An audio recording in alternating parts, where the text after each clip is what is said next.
भगवद गीता का सार। भगवद गीता, जिसे अक्सर गीता कहा जाता है, प्राचीन भारतीय संस्कृत ग्रंथ है जो हिंदू महाकाव्य महाभारत का हिस्सा है। यह कुरुक्षेत्र के युद्ध के मैदान में भगवान कृष्ण और राजकुमार अर्जुन के बीच एक संवाद के रूप में प्रस्तुत किया गया है। गीता में 700 श्लोक हैं जिन्हें 18 अध्यायों में विभाजित किया गया है। यह केवल युद्ध के बारे में नहीं है, बल्कि जीवन के दर्शन, धर्म, कर्म, आत्मा, योग और मोक्ष जैसे गहन विषयों पर प्रकाश डालता है। गीता का विस्तृत सार अध्याय अनुसार: 1. अर्जुन विषाद योग। अर्जुन का शोक। युद्ध के मैदान में अपनी ही सेना में अपने रिश्तेदारों, गुरुओं और मित्रों को देखकर अर्जुन मोहग्रस्त और निराश हो जाता है। वह युद्ध करने से इनकार कर देता है और अपना धनुष त्याग देता है। 2. सांख्य योग, ज्ञान का योग। भगवान कृष्ण अर्जुन को आत्मा की अमरता, शरीर की नश्वरता और कर्म के महत्व के बारे में बताते हैं। वे उसे अपने क्षत्रिय धर्म, योद्धा के कर्तव्य का पालन करने के लिए प्रेरित करते हैं और कहते हैं कि जो कुछ भी होता है अच्छे के लिए होता है। 3. कर्म योग, कर्म का योग। कृष्ण निष्काम कर्म के सिद्धांत पर जोर देते हैं, फल की इच्छा किए बिना अपने कर्तव्य का पालन करना।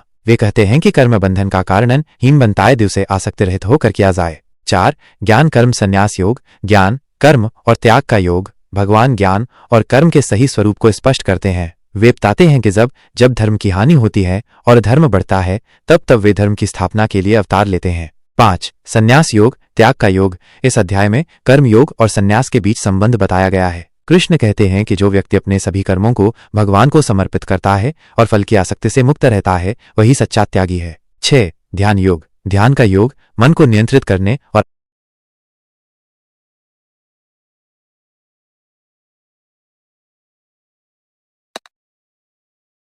आत्मा में स्थिर होने की प्रक्रिया यानी ध्यान योग का वर्णन किया गया है। सच्चा योगी वह है जो सभी प्राणियों में समान रूप से आत्मा को देखता है। 7. ज्ञान विज्ञान योग, ज्ञान और अनुभव का योग। भगवान अपनी दिव्य प्रकृति, शक्तियों और भक्ति के महत्व का वर्णन करते हैं। वे बताते हैं कि पूर्ण ज्ञान के बिना उन्हें जानना कठिन है।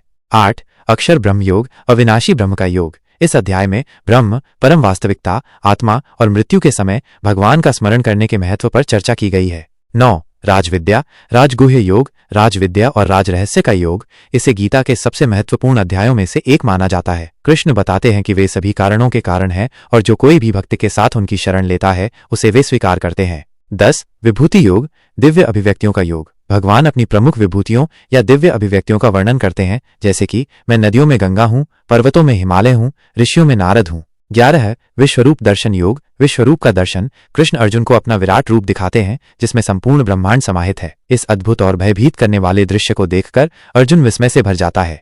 12. भक्ति योग, भक्ति का योग। भगवान भक्ति योग को मोक्ष प्राप्त करने का सबसे सरल और श्रेष्ठ मार्ग बताते हैं। वे कहते हैं कि जो भक्तों उनसे निस्वार्थ प्रेम करता है वह उन्हें अत्यंत प्रिय है। 13. क्षेत्र क्षेत्रज्ञ विभाग योग, क्षेत्र और क्षेत्रज्ञ का भेद। इस अध्याय में शरीर, क्षेत्र और आत्मा, क्षेत्रज्ञ के बीच के अंतर को समझाया गया है। ज्ञान का उद्देश्य इन दोनों के भेद को समझना है।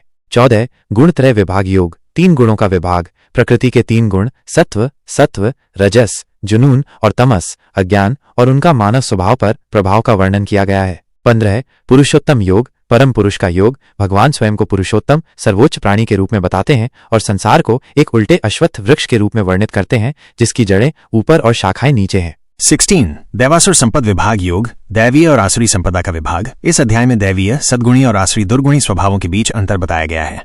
दैवीय गुणों वाले व्यक्ति मुक्ति की ओर बढ़ते हैं, जबकि आसुरी गुणों वाले बंधन की ओर। 17. श्रद्धात्रय विभाग योग, श्रद्धा के 3 प्रकार। श्रद्धा के 3 प्रकार सात्विक, राजसिक और तामसिक का वर्णन किया गया है जो मनुष्य के स्वभाव और कार्यों को प्रभावित करते हैं। 18. मोक्ष संन्यास योग, मोक्ष और त्याग का योग। अंतिम अध्याय में कृष्ण सभी ज्ञान का सार प्रस्तुत करते हैं। वे अर्जुन को कर्म, भक्ति और ज्ञान के मार्ग को जोड़कर मोक्ष प्राप्त करने का मार्ग बताते हैं और उसे अपने कर्तव्य का पालन करने के लिए प्रेरित करते हैं। गीता का मुख्य संदेश: 1. कर्म योग, फल की आसक्ति के बिना अपने कर्तव्य का पालन करना। 2. भक्ति योग, ईश्वर के प्रति प्रेम और समर्पण मोक्ष का एक महत्वपूर्ण मार्ग है। 3.